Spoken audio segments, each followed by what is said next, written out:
Hello, everyone. Okay, now let's see if we can get this to work.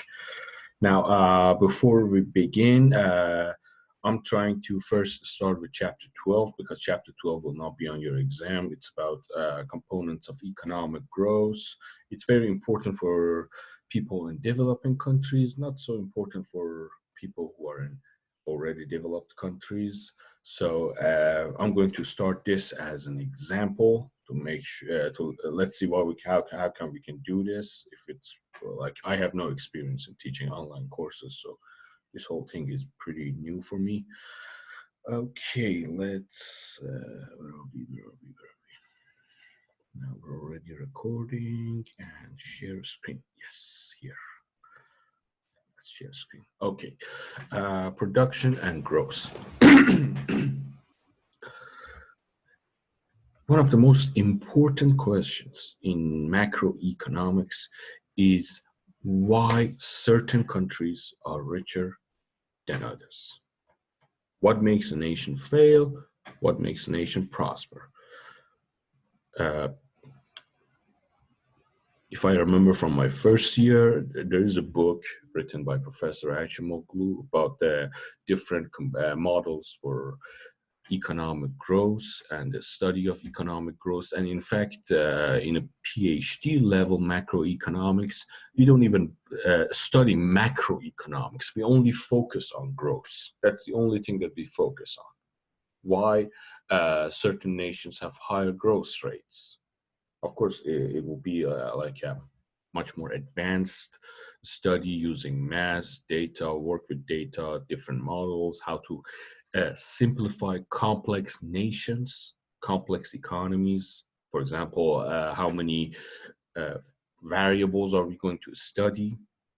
So the question here is why nations have different output levels, why certain people are richer in certain countries than others. Let's begin. A typical family with all their possessions in the United Kingdom. In the United Kingdom, it's an advanced economy. It has a much higher GDP per capita than average nations. Let's see, GDP per capita is almost $40,000. Their child mortality rate is very low, 0.5%, less than 0.5%. Access to modern sanitation facilities, very important for public health, is 100%. Everybody has access to modern sanitation facilities. Educational attainment, 60% enrolled in higher education. So that's pretty good. 60% higher education, very good. Now, let's go down a bit. A middle income country like Mexico. In Mexico, you see a decline in GDP per capita. $40,000 in the United Kingdom, $16,000 in Mexico, less than half. Of course, when you're studying GDP per capita, you must understand that GDP per capita is an average level. It doesn't tell you about income level for every citizen in the country. You can have people in certain countries when income inequality is much lower, even though that country is poorer, you can have a more prosperous middle class than a rich country with very high income inequality. So GDP per capita, it doesn't tell you how a middle person lives. It doesn't tell you how poor people live. It tells you on average how people live. So for example, if you have Jeff Bezos with $100 billion in the same room that I am, and you have me with, let's say, like $100,000 worth of capital, the GDP per capita of this room will be me plus Jeff Bezos's worth divided by 2. It will be obviously very high. I will be like more than $50 billion. On average, people would say on average, every person in that room have $50 billion. Well, in fact, I don't have $50 billion. So be very careful when you're looking at indices like GDP per capita. They're more focused on average. Of course, people who support GDP per capita, they say that GDP per capita is not perfect, but it's one of the best tools that we have. A country with higher GDP per capita is almost always doing better than countries with lower GDP per capita.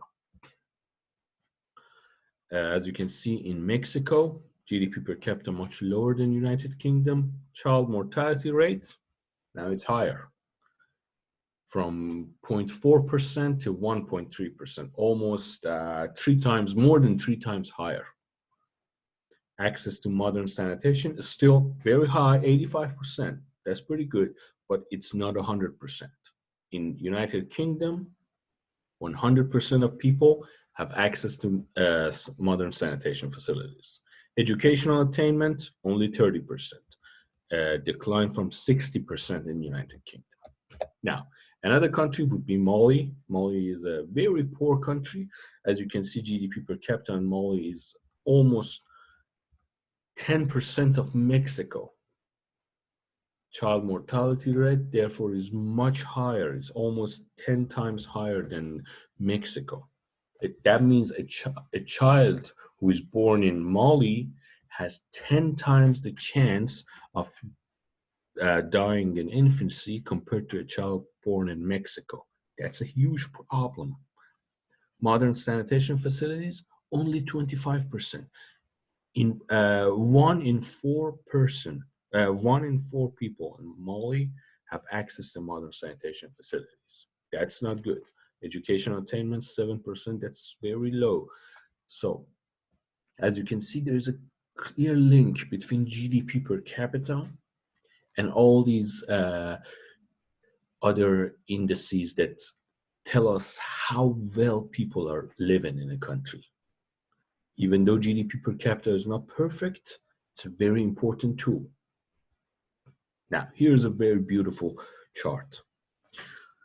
Let's look at countries like Brazil, Japan, China, Mexico. These countries have been around for hundreds of years. Let's go back more than 100 years, beginning of the 20th century. At the beginning of the 20th century, each country was certain level in economics. Real GDP per person at the beginning of the 20th century for Brazil was $830. At the end of the period, we assume this is the end of the 20th century, it's 2014. Let's assume it's 2000 for the sake of simplicity. After 100 years, it's now almost $15,600. Huge growth, huge growth. The entire world has been growing rapidly in the last 100 years. But then if you divide this difference over the 100 years period, you can have an average growth rate over the whole period. So we could say a growth rate for Brazil was 2.61%. That's almost 2.5% every year. So the Brazilian economy has been increasing its GDP per capita, not its GDP. Remember, GDP is total output of the country. GDP per capita or per person is the output divided by person. So on average, how much output every person is producing in the country. The Brazilian GDP per capita has been growing 2.61% every year for 100 years. That's very good. That's why Brazil, which wasn't a really rich country or an important country, today it's one of the biggest economies in the world. It's a very important country. Of course, they're having certain problems. In the last 10 years, they've been having some problems, but like 10 years ago, people were expecting Brazil to be a future superpower. They were not a superpower, like a big, very important economy. They were a member of the BRICS group. BRICS was Brazil, Russia, India, China, and South Africa. These countries were, but they they were expected to be the future driving economies in the world, although it didn't work quite like that. Like Brazil saw major problems, major economic difficulties. South Africa not doing good. China and India, they're doing good, but Russia not doing good. So things change. But on average, Brazilians have been doing quite well. Now, Japan, they started at 1600, almost $40,000 today. Japan is one of the richest nations on earth. China, which is almost everywhere considered a miracle, a success story. They started very poor at $760, only richer than India and Bangladesh. But then they managed to grow their economy by 2.53% every year. Now, you must understand that China underwent a lot of crises, like Second World War, political problems in the 20th century, and much of this growth has been attained in the last 20 years, 30 years. So that's a pretty good job. They haven't been growing their economies 2.5% every year since 1900. In fact, for much of this period, they've been just stagnating. But in the last 30 years, the Chinese have been growing rapidly. That's a very good as a success story. Now, another interesting country, United States. United States started second richest nation in the list, only second to the United Kingdom, with $4,264 100 years ago. Today, it's almost $60,000. That's a huge achievement. It's, I think, one of the richest nations on earth per capita, United States, and they've been growing their economy over this almost 100-year period, on average, 1.8% every year. Now, United States has not been growing as fast as Brazil, has not been growing as fast as China, even though United States has not been invaded during the Second World War, where the mainland, the homeland wasn't invaded. They didn't have problems like many countries did during the Cold War, like revolutions and civil wars and everything. They've been doing quite well. They have been enjoying the stability, growth, access to open free markets all over the world. But then you would ask, why did the United States growth rate is lower than Brazil? That's because United States started richer than Brazil. In economics, when you start higher, your growth rates will be lower. It's much harder for someone who is already richer, a nation which is already rich, to grow as fast as a poor country. A very good example would be, for example, assume you're studying for your exam.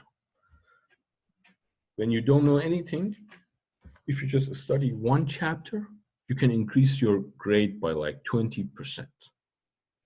But when you already studied all the chapters, all the 10 chapters, your grade will be like 80, 85. So you tell yourself, if I study everything one more time, my grade will only increase by like 10%. It will be to 95.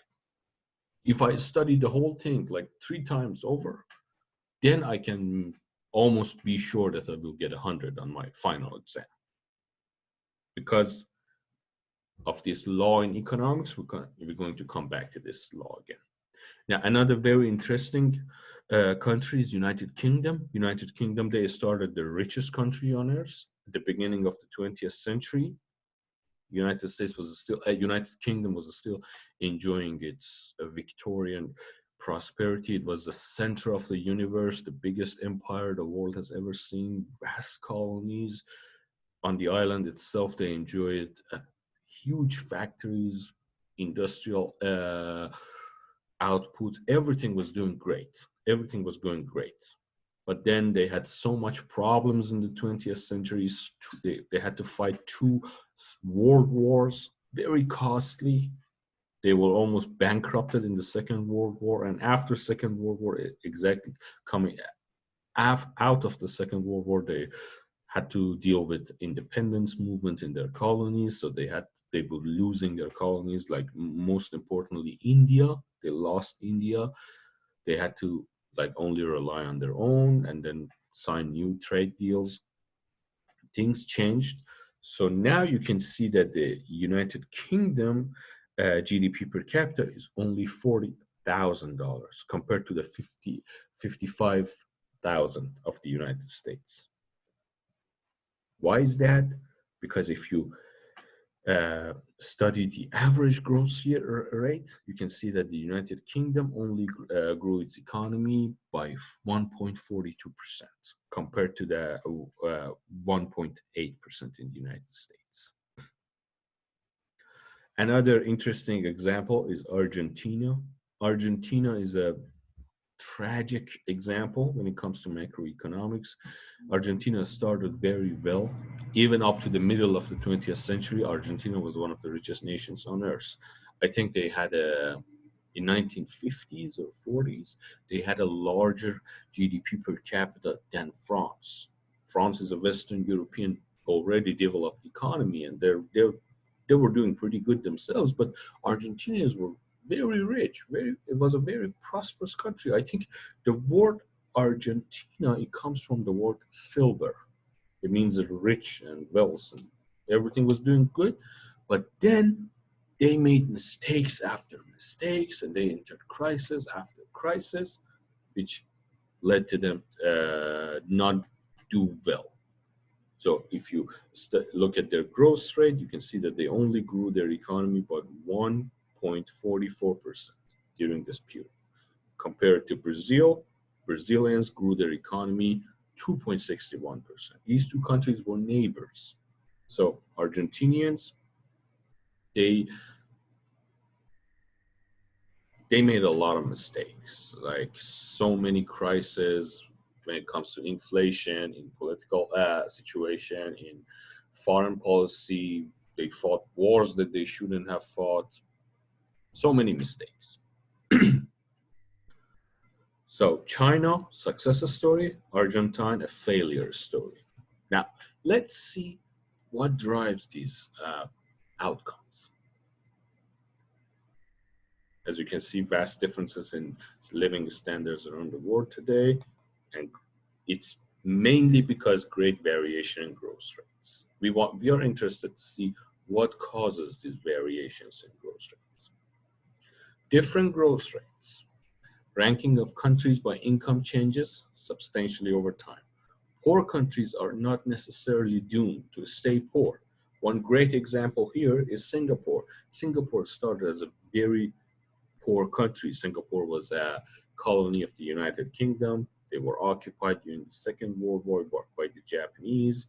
They suffered many hardships, but then, thanks to very good leadership, very good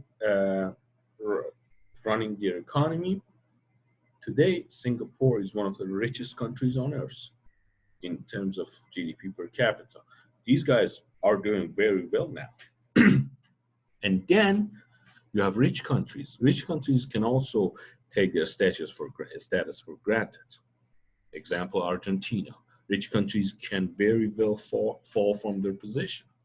Then they may be overtaken by poorer but faster growing countries. To illustrate the situation, think of an example. Have you heard the story of a rabbit and a turtle having a race? Rabbit is very fast, but then it will run fast, fast, fast, but then it stops. But turtle, steady, steady, steady. If the rabbit doesn't stop, just keep running. Don't get distracted. Don't go invade another country or elect a populist government and start a civil war and everything.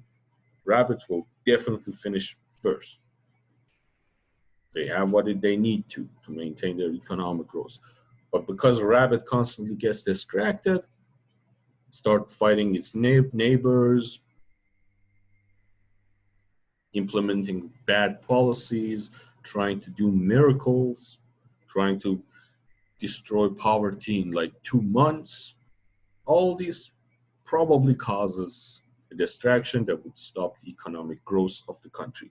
So when you look back after 100 years, you can see the results. The countries that have been steadily growing their economies are now doing much better than the countries which try to do miracles. Why are some countries richer than others? Why do some countries grow quickly while others are stuck in a poverty trap? What policies, very important, that's why we study this. What policies may help raise growth rates and long run living standards? We want to know what's good because when you look at the politicians, certain politicians are influenced by certain groups.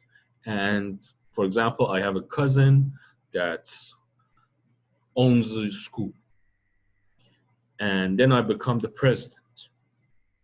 After I become the president, my cousin would say, hey, you know what? If you make schools enjoy federal government support, and if you pay everyone who's running the school $1 million in cash, I'm pretty sure the economy will grow. People will be more educated. I can provide better quality education for people, and they'll be richer. Then in 50 years, people will be much richer. He's not wrong. My cousin is right. And I like my cousin, so I want to implement this policy. So I go to the parliament and say, hey guys, I have this very brilliant idea. Let's support education. Let's provide education subsidies for folks who are engaged in this business. But then the parliament would say, yeah, do you want that for the good of the nation or is because your cousin owns a school? Then I'll be like, no, I want it for the good of the nation, even though my cousin would benefit. So another person would say, then let's not help your cousin. Let's help my cousin. My cousin owns I don't know, a factory or something. Let's help him grow his business by giving him low interest loans or just handouts. And then people would say, oh, what about that plan? So all this fighting comes from different interests and different worldviews, different philosophies, and different ideologies. At the end of the day, our aim is to understand what policies may help raise growth rates and long run living standards. Remember, economics is the art of efficiently allocating resources. We want to be the most efficient when it comes to allocate resources. Now, productivity. A country's standard of living depends on, put this here, depends on its ability to produce goods and services. If you want to be rich, you need to produce something. You cannot be rich out of nothing. Productivity is very important because it shows you how many goods and services can you produce with your limited resources. Quantity of goods and services produced from each one unit of labor. Yeah, what does that mean? Y over L.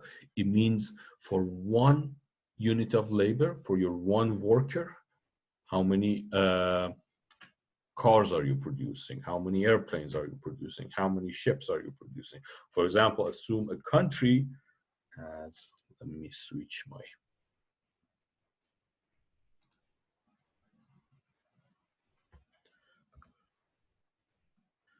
display here.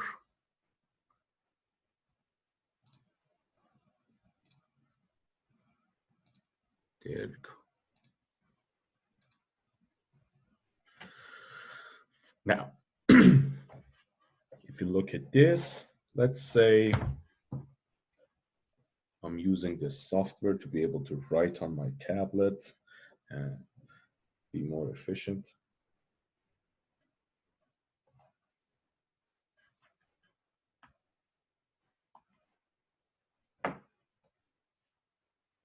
Y over L.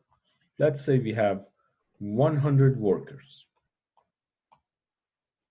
The country is a very small country. We have only one factory in our country with They're producing, let's say, pencils. We have 100 workers. After 1 year, we have produced 100,000 pencils. So our productivity is how many pencils we produced for each worker. So each worker on average produced 1,000 pencils. Now, one of the main drivers of economic growth is to increase this guy. If I can somehow use certain policies, do certain things that would increase this 1,000 to, let's say, 2,000, although that's almost impossible to increase productivity by 100% over a short period of time, let's just assume that we're going to increase our productivity by 100%. Then I can grow the economy. Very important. That's why people care about this so much. Now, back to our slides. Quantity of goods and services. So real GDP, quantity of output produced, quantity of labor, that's L. Why productivity is so important? It's a key determinant of living standard. When a nation workers are more productive, real GDP is large and incomes are high. Growth in productivity is the key determinant of growth in living standards. If you can make citizens in a country to be more productive on average, then you can make them produce more. If they produce more, they can afford to consume more. They can be richer. They can have a better life. This is the most important thing. An economy's income is the economy's output. Remember, in economics, nothing is free. If you want something, you need to be able to pay for it. How are you going to pay for it? With your output. You need to produce something to be able to consume something. Now, how do we find productivity?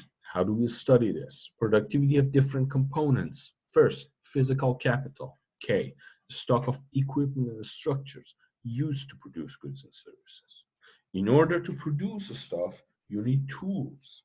Now, assume, for example, you're driving on the road and then suddenly you have an alarm going off. You have a flat tire. If you want to change that flat tire, you need tools to be able to continue driving.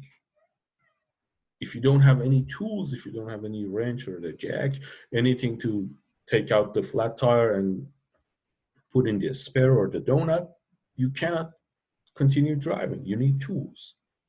Stock of equipment and structures used to produce goods and services. Physical capital per worker. That means for every single worker, how many tools do we have? Do we have enough? For example, I'm teaching right now.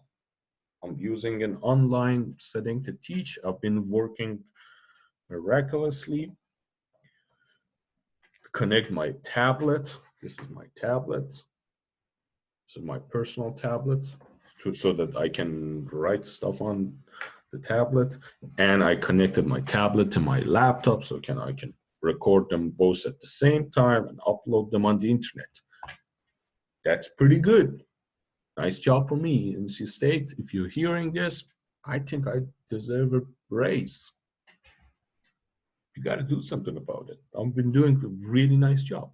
But then, in order to do all this work, I need tools. I need a tablet. I need a laptop. I need a high-speed internet connection. Otherwise, you won't be seeing me now. How did I get all these things? That's my physical capital. If someone just comes in and take my laptop, there's no way I can continue to function. I cannot do my teaching without a laptop. If someone takes my tablet, I may still be able to continue to communicate with you, but I won't be able to write stuff on the board and show you how calculations are done. So equipment and structure, very important in determining how much productivity an average worker like me has.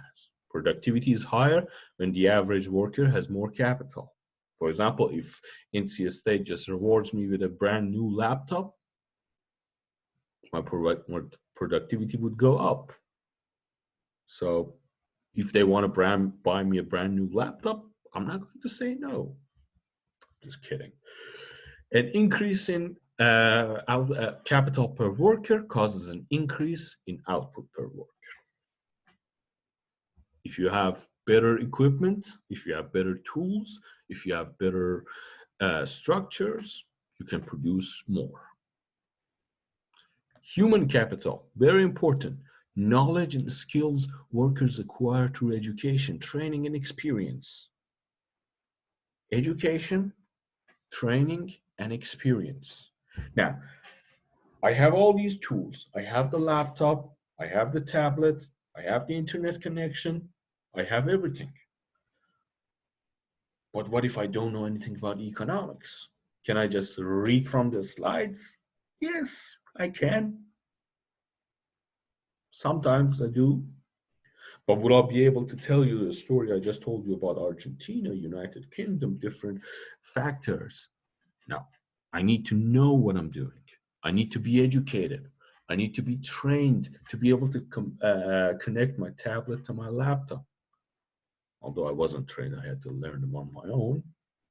And I also need experience. This is my second time teaching this course. So that's why sometimes you see, oh, this guy probably doesn't know what he's talking about, because I'm not a very experienced person. I'm not a very experienced teacher. Now, if in this chair, instead of me, was an old professor who has been teaching this course for like 40 years, then everything would be much smoother. Because that professor, he or she knows what's he or she is dealing with. Human capital per worker, very important. Productivity is higher when the average worker has more human capital. An increase in human capital per worker causes an increase in output per worker. Now, again, this is on average. Assume that we have three options for this chair. This chair can only occupy one person. This one person could be me, an old experienced professor, and a carrot. If I occupy this chair, yeah, I could teach some economics. If the experienced old professor occupies this chair, he or she will do a fantastic job. And if the carrot occupies this chair, the carrot cannot really teach. At least I hope so. I'm really worried that the carrot will do a better job than I do. So on average, if you replace the carrot with another professor or teaching assistant, then you can increase better teaching outcome for classes. Natural resources, inputs into production that nature provides. Natural resources is very important. Look at oil, for example. Countries who found oil suddenly changed. They became much richer. Oil is a very important thing. Some people even say that if, for example, Japan and Germany had oil during Second World War, they would have done much better. And one of the main reasons that countries went to war with one another, if you believe certain historians, the main reason that Japan entered Second World War was that Japan needed natural resources. They couldn't find oil, they couldn't find steel. They needed resources to put in into their capital, into their factories. Energy, the most important natural resource. And recently, in the previous years, these natural resources are changing in nature. 100 years ago, oil and steel were the most important, like coal and iron ore, very important natural resources. Today, they're still very important, but another natural resource is also important, the environment. People are saying natural resources need to also accommodate water, clean air. People need air to breathe. What if our air is already polluted? Can we breathe? No. What are we going to do if we can't breathe? So natural resources, it's a changing area. It's right now a battleground. The definition of natural resources in itself is changing, and we're seeing things like water, clean air, things like that defined as natural resources. Natural resources per worker, other things equal, more natural resources allows a country to produce more output. Very important. For example, if a country has only limited sources of energy, they need to ration certain things like electricity. In many places on Earth, they used to have a rationing system for electricity. So after, for example, 10 p.m., you will not have any more electricity. You just need to go to sleep because the country cannot afford to produce a steady supply of electricity 24 hours every day. They had limited natural resources. Or it also affects price. In United States, because everyone is enjoying all these vast supply of natural resources, gas is much cheaper, energy is more affordable, people can afford to drive. So that's why you can see all these big houses with beautiful backyards and everything. But in a country like, let's say, France, you will not see so many big houses. You'll see people crammed together in apartments. They have to use public transportation to go to work. People won't be able to drive that often. All this affects how much output they can produce. If you have more natural resources, you can afford to supply your industries with cheaper gas, cheaper electricity. They can produce more output. Technological knowledge. Very important. Society's understanding of the best ways to produce goods and services. Technological progress means a faster computer, a higher definition TV, or a smaller cell phone. Just imagine, look at computers. How far have we gone from like 20 years ago? I remember like almost 20 years ago, I was listening to my uncle. He was talking about this brand new computer. I always was interested in computers. And he said that this computer has like 64 megabytes of RAM. That's crazy. And I was like, wow, 64 megabytes of RAM. Now, my laptop, which I bought like 4 years ago or something, it has almost, I think it has 16 gigabytes of RAM. So all these better technologies that are now available to us. Now, with this fancy, super fast computer, I can afford to use 3 different displays. I can connect this one to this one and then record myself, put them all on the internet at the same time. 10 years ago, this wasn't possible. 10 years ago, I couldn't have done all these things together at once. Now, it's possible. So these new technologies, the faster computer, made me able to produce my output, which is my service, my educational service. Any advance in knowledge that boosts productivity always allows society to get more output from its resources. The most important example here, Henry Ford and the assembly line. Henry Ford is the father of industrial engineering. Henry Ford is the guy who said, okay, we're doing it all wrong. We need to have an assembly line. We need to mass produce things. Before Henry Ford, if you wanted to buy an automobile, you would go to an artisan, a guy with like 2 apprentices. Then you would order a car. Okay, I want my car to have, let's say, 4 wheels and 4 doors, things like that. They didn't have air conditioning and GPS back then, so options were limited. Then that person, the artisan, would buy tires, would build the engine on himself or buy it somewhere else, the transmission, everything. He and his apprentices, they would work together to produce your one car. And after 4 months or 5 months, your car was ready. You would come to him and you would take your order. Next person comes in, give him his order. But then Henry Ford said, okay, you're doing it all wrong. Instead of having one artisan with two apprentices, let's have 10,000 workers and 200 artisans, which are now engineers, working together, all on an assembly line. Let's have our engine produced, our transmission produced, our tires, our suspension system, doors, windows, everything. Then at the beginning of the line, we'll have those folks who are specialized in assembling the suspension and the tires. You put the suspension, the tires, you send it down the line. Next guy, he's very good at assembling the engine.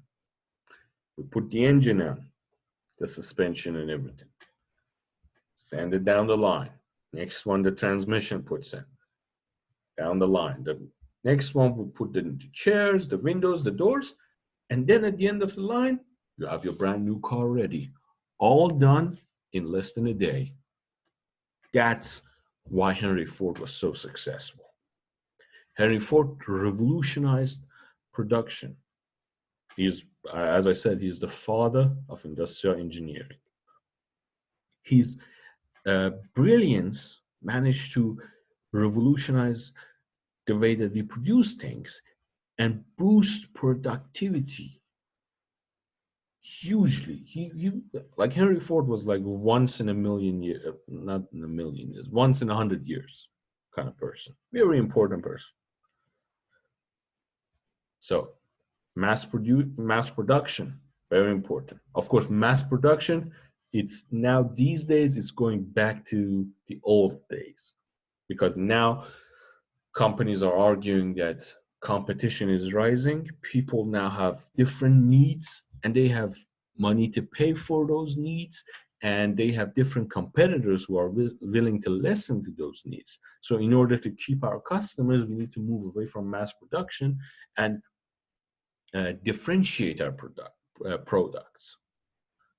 That's why 100 years ago, if you went to the Ford Corporation and wanted to buy a Model T, I think a Model T was the most important car of the era, the Model T, you didn't have so many options. But if you today go to a Ford salesmanship and want to buy a brand new 2020 Ford Focus, first of all, that's an excellent choice.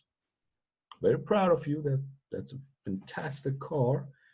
But then you will have many different options. You'll have the S model, you have the SE model, you have the hybrid model, you have automatic transmission, manual transmission, the stick. You have every different option, many different options. All of this because now companies are moving away from mass production towards the specializing their output. Because these days you have much more competition. You don't only have Ford now. You have Toyota, you have Mercedes, you have Hyundai, you have all these other corporations. So this advancements constantly changing. People are constantly moving forward. Technological growth versus human capital. Technological knowledge refers to the society's understanding of how to produce goods and services. Human capital results from the effort people expend to acquire this knowledge. You may have all these fancy technologies, but what if your worker doesn't know how to deal with them, how to use them? You need to train your worker, your human capital, to learn how to use the technologies. These are two separate things. Technologies are produced in labs and laboratories by scientists or by CEOs and all these brilliant minds. Human capital are us. We can produce technology on our own. You can go to your garage, start working on a new product or a new way to sell things or a new way to run a business. That's how Jeff Bezos became rich. Just how Bill Gates became rich. That's how the Apple guy, I don't remember his name, died a few years ago. That's how he became rich. Go to your garage, use your spare time, think about how to make new things. That's your technological growth. But human capital results from the effort people expend to acquire this knowledge. They spend some time, some resources to go to school, learn how to work with computers. These are very important. Human capital and technological knowledge. Their difference is very important. Now, let's see what the experts are talking about here. They're saying innovation and growth. Further innovations worldwide will not be transformational enough to promote sustained per capita economic growth rates in the United States and Western Europe over the next century as high as those over the past 150 years. Now, this is very important, the last part, as high as those over the last 100 years, 150 years. So they're saying that we're almost done here, guys. We have invented almost everything that there was to invent. We can never have like a new Thomas Edison with electricity or like revolutionize everything. How we do things. So that comes from a very basic economic rule, the law of diminishing return. No matter how much we spend more on innovations and investments on R&D, future innovations can never make us grow our economies as fast as we did 150 years in the past 150 years. Let's see how the experts think. Okay, 35% just disagree outright. Only 7% agree. 7% of these folks, these economists, they believe that no, we're done here. We already invented most things that we could invent. But 60% are uncertain. And that's the nature of technological growth. 60% are uncertain because these 60%, they don't know. Like we're talking about innovations. That's the world of opportunities and possibilities. If like tomorrow morning, some kid in a lab somewhere could just come up with some invention that can, let's say you produce something that you send it into the atmosphere, and then it would turn all the CO2 in the atmosphere into dancing unicorns and rainbows. Think about that. That would solve every single problem regarding to the global warming and most environmental concerns we have today. Instead of pollution in the atmosphere, instead of rising temperatures, we will have dancing unicorns. That would be great. So that's a very important innovation. But what if it doesn't happen? That's a very important fear here. That's why most of these folks are uncertain. We really want to know what do you guys think? I'll put a vote on the Moodle. Let's see what you think. Now, production function. Production function, you don't really need to worry yourselves on production function. It's very important, very almost crucial. You cannot study macroeconomic policy or study anything without some definition of a production function. Very important for researchers and scientists to test policies. It's a graph or equation showing the relation between output and inputs. F is a function that shows how inputs are combined to produce output. A is the level of our technology. A multiplies the function F. So improvement in technology, for example, faster computer, then results in increases in A. It allows more output to be produced for any given combination of inputs. So for example, you have one worker, one machine, one factory. Everything is like unlimited, 1 hour of free electricity. Everything is the same. Now, if your worker suddenly discovers a new technology, he can produce more output using those limited resources at the same time. The production function has the property of constant returns to scale. Constant returns to scale, that means, let me see how can I access that.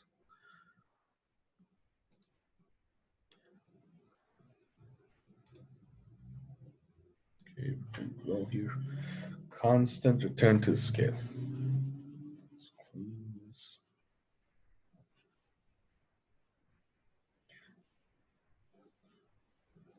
We say a function has constant returns to scale if you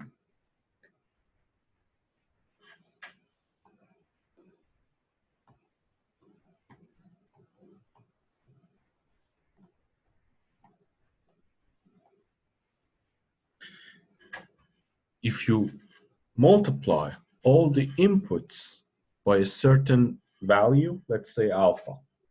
You multiply k by alpha, so your new k, let's say k prime would be alpha times old k, and your new L, call it alpha, L prime, that would be your alpha L, alpha times L.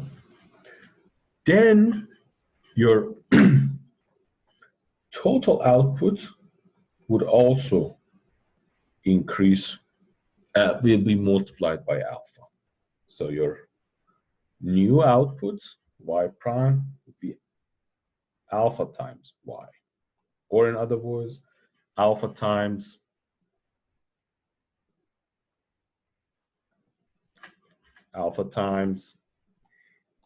A, F, K, and L. So you can put this alpha into the function if you apply,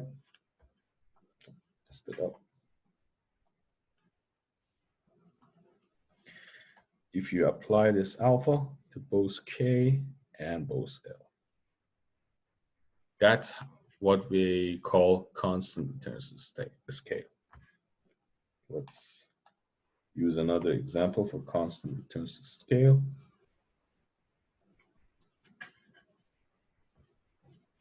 For example, you have y equal 2 times x.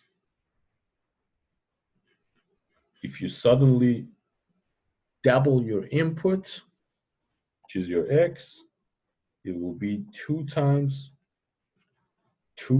x, it will be 4 times x, or in other words, 2 times the y. So if you double your inputs, your output will also double. That's called constant return to scale. If you put something, if you increase the scale by a certain measure, the return to that scale would be constant. But then we also have increasing returns to scale.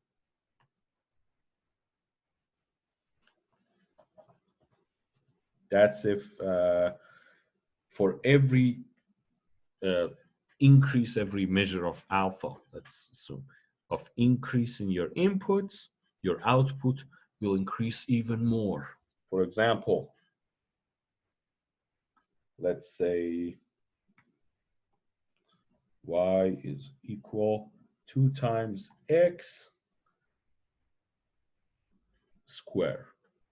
Now, if I double my inputs, it will be, that's a hilarious 2 I drew here. It will be 2 times x squared, which is 2.48 times x2.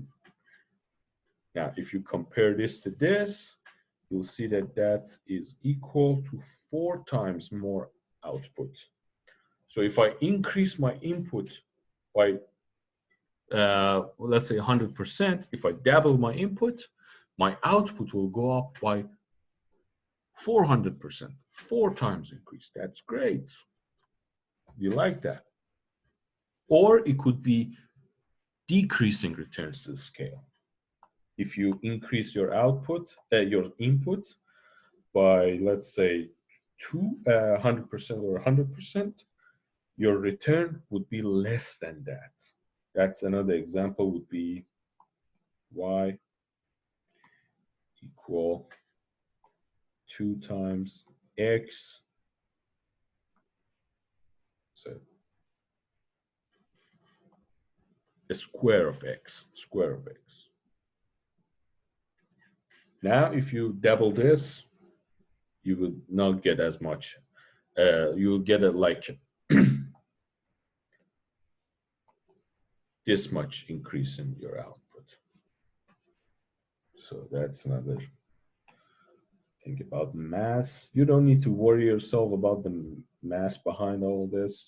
I'm just trying to teach you to do my job. Perfection. Okay, where will we? Yep, that's increasing all inputs by 10%, constant returns to scale. That means your output will increase 10%. Yeah, one of the best aspects of this constant returns to scale is that if we multiply each unit by 1 over L, or in other words, if we divide everything by the total number of workers, our output will also be divided by the total number of workers. This equation shows that productivity depends on what? This is very important. Now, using mass, we can see that productivity depends on what? The output for every single worker. Remember, the definition of productivity is the output for every single worker. It depends on the level of technology, A, physical capital per worker, K over L, human capital per worker, H over L, natural resources per worker, N over L, which is a typo here. So that's why we can say, you see, guys, these are the important things. So if next time I'm a president of somewhere and my cousin owns a business in, let's say, ice cream production, as an ice cream factory, and he tells me, if you pay me, subsidize my ice cream production, I can produce better ice cream, cheaper ice cream. People will have access to better ice cream. They'll eat more ice creams, they'll be happier, and they can work harder, produce more. So you should subsidize my ice cream factory. Then I would say, well, look at here. Do we see ice cream in this function? No. So I'm not going to subsidize your ice cream. But then my other cousin, he owns university. He would tell me, if you subsidize me, on the other hand, I can train more people cheaper. I can give more scholarships. So you'll have more doctors, more engineers. Then I would look at this same function. I would say, oh, we have H over L, human capital. So if I subsidize your work, you can increase the human capital of the economy in general. That's a good idea. That's why you see these days the federal government is helping many schools, universities, education sectors all over the world. Their governments are investing more in education than on ice cream, which is bad.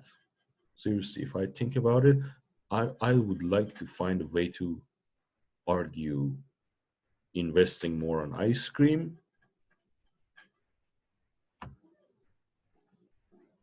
Nah, that would be very hard. But if I want to argue for investment, increasing in investment on ice cream, I need to find something in this function. That's why this function is very important. Okay, active learning 1. let's take a quick break. I'm almost dying of thirst here. We'll be back in 5 minutes. Let's say stop recording.